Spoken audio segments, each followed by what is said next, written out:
Salam akal sehat dan salam kewarasan. Guys, ini kita harus tahu dan memang harus betul-betul melek hukum dan melek informasi. Edukasi hukum itu penting terhadap siapa saja dan berlaku pada siapa saja. Negara kita adalah negara hukum.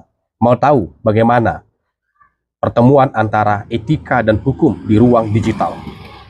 Simak penjelasannya. Yuk, kita sama-sama belajar dan kita sama-sama memberikan ruang dan pikiran terhadap perkembangan dalam dunia keilmuan, terutama hukum dan edukasi informasi lainnya. Penting bagi kita semua untuk menyikapi di era globalisasi yang merujuk kepada sistem digitalisasi, ya. Setiap negara memiliki regulasi, aturan-aturan yang sudah ditentukan. Tentu negara kita adalah negara hukum, Rechtsstaat, memiliki aturan-aturan yang tersendiri, sehingga menjadi landasan bagi kita bagaimana menjaga ketertiban, bagaimana kita melaksanakan etika yang tidak hanya bicara tentang aturan tertulisnya saja, tetapi melekat kepada moralita dan menjadi kebiasaan terhadap diri kita masing-masing. Berawal dari kajian yang dilaksanakan oleh Jim Lee School Law and Government yang memang sering dan rutin mengadakan kuliah umum atau seminar terkait masalah hukum.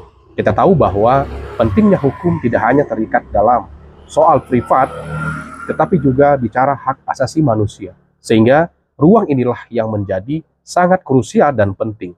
Yuk, kita pahami secara komprehensif agar tidak gagal paham. Akhirnya saya mencoba untuk berpikir dan mencari informasi-informasi yang akurat, tentu yang berlandaskan yuridis, kemudian ilmiah, ya, tentu melibatkan beberapa literasi termasuk artikel-artikel. Akhirnya saya menemukan sebuah artikel yang ditulis oleh Kompasiana.